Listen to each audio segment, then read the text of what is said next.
Bonjour à tous. Au sujet de cette vidéo, aujourd'hui, la fatigue. La fatigue est due à un état général lié à un état d'esprit avec un dérèglement hormonal qui agit sur les cellules de votre organisme qui se retrouvent affaiblies car répondant à un protocole précis interne au développement humain qui vous fait quelque part percevoir vos faiblesses au travers de l'action portée sur le corps physique. Donc la fatigue est principalement due à un abaissement vibratoire ou à une non-adaptation des énergies du moment. Voilà, donc des énergies telluriques cosmiques. Voilà, donc en fait, pour faire simple, lorsqu'il y a abaissement vibratoire, il y a perte d'énergie, ponctionnement énergétique et donc vous avez moins d'action sur le corps physique étant donné que votre énergie se recentre principalement au niveau de votre chakra sacré, donc votre corps des énergies, votre corps éthérique, et donc c'est ce corps-là qui nourrit votre corps physique. Donc quand il y a une perte d'énergie due à un abaissement vibratoire, due à une interaction d'ordre négative portée en apparence humaine, il y a ponctionnement d'énergie et donc abaissement du niveau de votre batterie du corps éthérique et donc vous avez moins de possibilités d'action sur le corps physique dans votre vie de tous les jours. Alors il y a plusieurs facteurs qui entrent en ligne de compte quelque part par rapport à un état de fatigue quand on ne voit pas vraiment soi-même pourquoi on est fatigué. Alors en ce moment, nous sommes nombreux à remarquer que le temps passe très vite, que l'on n'a plus le temps de mener à bien tout ce que l'on avait prévu de faire dans la journée, par exemple de véritablement réaliser tout ce que l'on faisait il y a quelque temps. On a l'impression que les heures, que le temps passe beaucoup plus vite et alors c'est une certitude, croyez-moi, mais par contre il ne s'agit pas réellement de temps, il s'agit de vibrations énergétiques, d'énergie tellurique et donc effectivement, étant donné que depuis quelque temps l'humain en règle générale s'éveille, s'élève, il devient un être multidimensionnel, qu'il est de toute façon, qu'il a toujours été, mais il devient conscient de cet état d'esprit. Donc il va connecter au-delà de la troisième dimension, donc au-delà de la planète Terre, il va connecter d'autres dimensions et amener à lui, au travers donc du chakra coronal, il va permettre à la source de s'écouler en lui et de réénergiser toutes ses cellules, de se redynamiser, donc il va élever son taux vibratoire et donc il va quelque part créer ce que l'on appelle une mouvance énergétique autour de lui qui va éveiller quelque part d'autres êtres humains et donc ça fait un effet quelque part hyper positif autour de lui qui fait que le taux vibratoire augmente puisque l'éveil massif de l'être humain provoque un éveil de conscience et quand il y a éveil de conscience, il y a vibration élevée et donc il y a quelque part une augmentation également du taux vibratoire de la planète Terre. Donc à ce jour, il faut savoir que le taux de la planète a nettement augmenté et donc qu'une journée de 24 heures équivaudrait à aujourd'hui à une journée de à peine un petit peu plus de 12 heures de temps. Ça veut dire moitié de temps, c'est énorme comparé à ce qu'on pouvait faire il y a à peine quelques années en arrière. Voilà, donc pourquoi? Alors parce qu'on n'en a plus besoin quelque part, on n'a plus besoin de perdre de temps puisqu'il nous suffit de penser quelque part pour créer. Donc la pensée étant créatrice, quand on pense, on génère une énergie et cette énergie va créer notre propre réalité par rapport aux souhaits que l'on aura émis en amont, tout simplement. Donc plus on est d'humains à s'éveiller, plus le taux vibratoire de la planète augmente et plus on peut créer quelque part de façon propre et respective, bien sûr, très rapidement. Donc on n'a plus besoin quelque part, on se rend compte qu'on n'a plus besoin de labeur, plus besoin d'être asservi, etc. C'est comme si on ouvrait les yeux sur une autre réalité, la nôtre, et qu'on ait envie quelque part véritablement de se réaliser au travers soi-même, sans faux semblant, sans faux serment, juste s'écouter. C'est de ça qu'on a envie maintenant, et aussi de dévoiler la vérité. Voilà, donc pour la petite aparté. Mais il est vrai que cette adaptation énergétique peut provoquer aussi un petit peu de fatigue d'ordre général sur notre organisme parce que on n'est pas toujours aligné. Alors, pour être aligné, bon, bien évidemment, ça passe par l'état de conscience. On se met en conscience, on vit dans le moment présent, dans l'ici et maintenant. On ne se préoccupe pas du futur, on ne se préoccupe pas de son passé. On est là et on vit pleinement l'instant. Et là, on se permet à ce moment-là d'apprécier, de vivre quelque part, véritablement de vivre sans se soucier. Voilà. Donc, on vit parfaitement bien notre propre existence. Et pour permettre quelque part cet alignement, pour ne pas ressentir ou le moins que possible de fatigue, il faut être aligné. Donc pour être aligné, ça passe effectivement par la conscientisation, également aussi par une petite connaissance de ces chakras. Donc voilà, nous possédons en tant qu'humains 7 chakras principaux, donc dédiés quelque part à notre bien-être et qui régulent toutes nos données emmagasinées tout au long de notre existence, etc. Tout ce qu'on va recevoir de l'extérieur, tout ce qu'on va émettre nous-mêmes de l'intérieur, voilà, toutes ces énergies cosmotelluriques, je veux dire, qui circulent, voilà, pas qu'à l'extérieur de nous, elles circulent également en nous et elles sont régulées par nos chakras.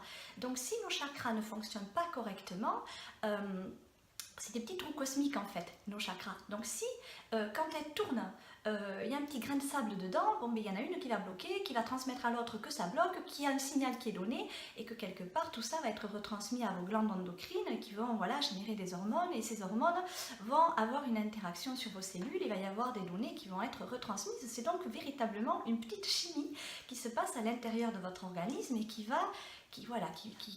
quelque part emmagasine ces données et retransmettre une information qui est portée souvent aussi en apparence sur le corps physique, voilà, qui peut vous démontrer une douleur par exemple pour vous faire comprendre que là, attention, cette douleur elle est située à tel endroit, voilà, regardez à quel chakra cela correspond pour essayer d'aller réguler, voilà, une émotion par exemple.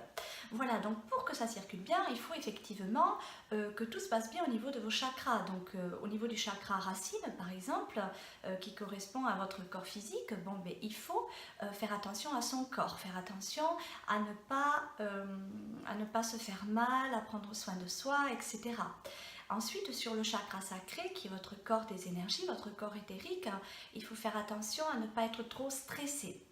Voilà, ne pas trop s'en faire, voilà, et à bien évaluer notre énergie quelque part, ne pas faire plus que ce que l'on peut par rapport à l'énergie que l'on aura emmagasinée. Si on se sent fatigué, pas très bien, il ne faut pas forcer, voilà, éviter de dépasser des limites par exemple.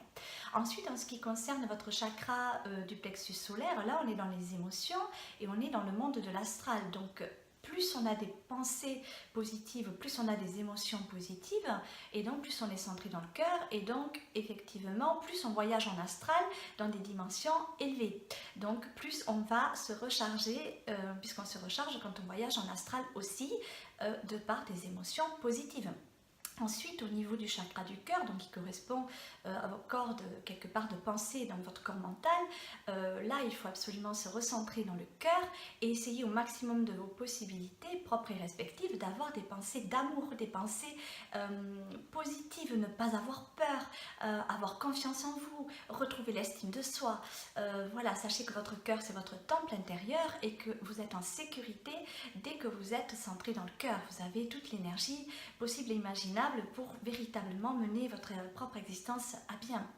Ensuite, au niveau du chakra de la gorge, qui est relié à vos mémoires, donc voilà, votre corps causal, là c'est pareil, il faut faire un travail sur vos mémoires karmiques quelque part, voilà, ce pourquoi vous êtes venu vous réincarner, ce pourquoi vous devez épurer quelque part, faire un petit peu le point sur ce qui vous peine, etc. Ensuite, au niveau du chakra, quelque part du troisième œil, c'est votre chakra du corps bouddhique, donc qui vous permet la connexion. Donc, au niveau de la connexion, c'est la conscience, c'est être en conscience, pouvoir connecter les dimensions supérieures, pouvoir voir, percevoir quelque part. Au-delà de ce que l'on voit dans la matérialité, c'est percevoir au-delà de la différence, au-delà du jugement. C'est vraiment, véritablement juste percevoir ce qui est réellement, et c'est ce qui permet la divination, etc. Ensuite, au niveau du chakra coronal, donc, qui correspond donc à votre corps atmique, Donc votre corps de sagesse, là vous êtes connecté à la source, à Dieu, vous recevez, vous savez, vous êtes le maître de votre vie.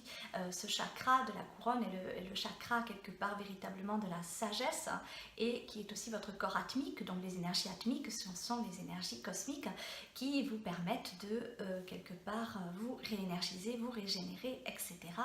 Et la connexion bien évidemment au divin. Donc plus on s'élève vers les chakras du haut, plus on est dans l'harmonie divine, plus on est dans la sagesse, plus on est dans la perception, dans la connexion, donc plus on est en conscience tout simplement. Et c'est à ce moment-là, effectivement, que quand on est en conscience et quand on sait évaluer le bien du mal et qu'on sait se diriger de façon naturelle vers le bien, que l'énergie va couler de source et va réguler quelque part tous vos chakras, va purifier vos chakras.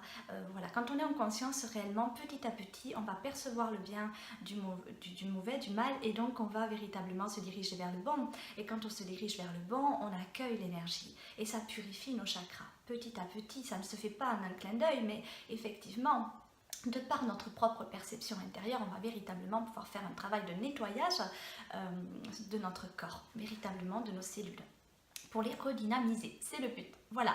Donc ensuite, on peut être fatigué également quand on manque de sommeil. Alors c'est vrai que beaucoup de gens ont le sommeil un petit peu perturbé en ce moment parce que effectivement il y a beaucoup de choses qui se passent sur Terre et dans le cosmos en ce moment, donc les énergies voilà s'élèvent et donc forcément pour les personnes qui bloquent un petit peu au niveau de certains chakras par rapport à des mémoires passées, etc., il est vrai que l'adaptation n'est pas toujours facile puisqu'on porte souvent des irrecevabilités portées en apparence humaine qu'on n'a pas forcément en conscience, qu'on n'a pas mise en lumière quelque part.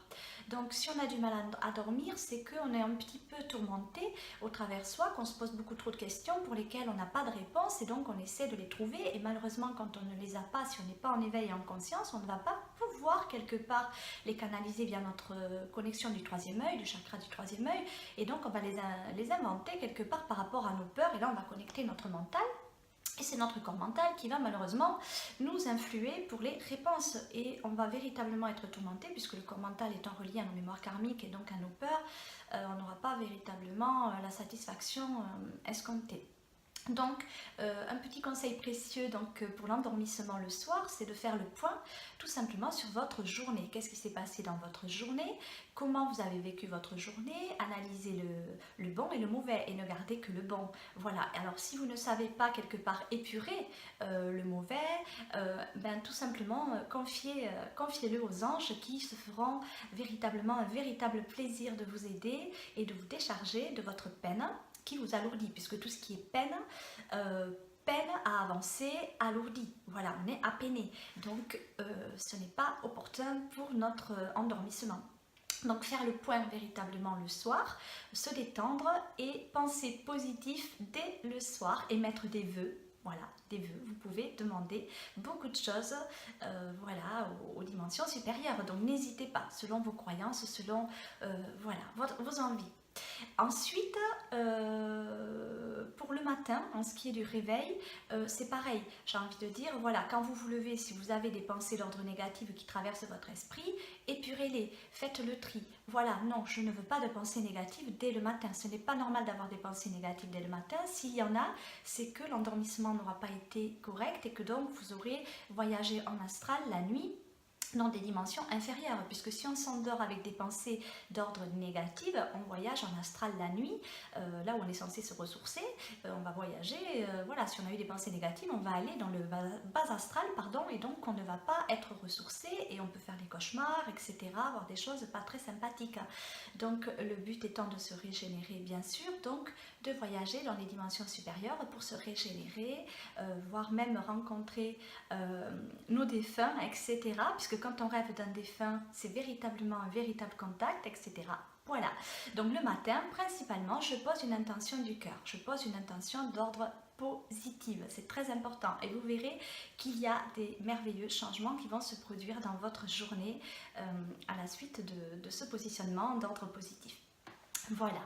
Ensuite, on est souvent fatigué on peut être fatigué parce qu'on s'autorise à porter une charge qui est beaucoup trop lourde pour soi et surtout une charge qui ne nous appartient pas. Donc ça peut passer par le non-respect de soi, donc beaucoup trop de travail par exemple. Voilà, on va s'autoriser à dépasser nos propres limites par rapport à notre batterie quelque part d'ordre énergétique. On n'en a pas trop la force, mais voilà, de par l'assujettissement actuel du système actuel, on va travailler parce qu'on est obligé. On se dit qu'on est obligé de travailler dans le labeur, etc. Et donc on va s'appéner. Alors voilà, donc on n'est pas obligé. Sachez que ce sont nos peurs qui nous font interagir comme cela. Donc prenez soin de vous, n'ayez pas peur. Vous aurez toujours l'aide quand vous vous respectez. Si vous agissez pour votre bien, vous serez toujours aidé par l'au-delà. Vous ne manquerez jamais de rien. C'est très important de se respecter, de respecter ses limites. Il y a des possibilités quand on voit qu'on est trop fatigué de se mettre en arrêt de travail, par exemple, un temps donné, pour se recharger, se régénérer, se ressourcer. C'est très important de se respecter. Ensuite, voilà, porter une charge qui ne nous appartient pas, par exemple, lors d'une épreuve de vie. On va vouloir, par empathie, par exemple, voilà, délester une charge d'une personne que l'on aime parce qu'on peut le faire, parce qu'on peut lui éviter de vivre, de porter un fardeau. On va quelque part lui enlever une charge, mais nous, le problème, c'est qu'on va se charger de cette charge en enlevant cette charge à l'autre. On va se charger d'un poids qui ne nous appartient pas et qu'on n'aura pas décidé de vivre en amont. Donc, on va véritablement s'alourdir, s'apeiner et on va devoir bien évidemment rédempter de cela après, puisque ça ne sera pas quelque chose d'opportun à notre propre évolution. Je veux dire, on vient tous avec des bagages karmiques sur Terre, mais ces bagages, ils nous sont propres et respectifs. Donc, si on se charge si on charge nos valises quelque part de choses qui ne nous appartiennent pas, on va forcément devoir vider un petit peu de poids parce qu'on aura du mal à avancer. Voilà, et alors sachez quelque chose de très précieux aussi, c'est que le fait de décharger quelqu'un de son poids ne va pas l'aider du tout, bien au contraire, puisqu'en fait c'est une opportunité que la personne va saisir, d'être aidée, parce que effectivement travailler sur soi, c'est pas toujours vu avec de la positive attitude. Voilà, se remettre en question, c'est pas toujours facile. Donc voilà, savoir aussi qu'est-ce que j'ai à comprendre de cette épreuve de vie. Bon voilà, ça demande un travail propre et personnel et on n'est pas tous à même de le conscientiser à ce jour. Donc on se déleste effectivement de beaucoup de choses sur les gens quand on vient nous aider, quoi. Oui, ok, c'est bon, tu peux faire ça pour moi, très bien.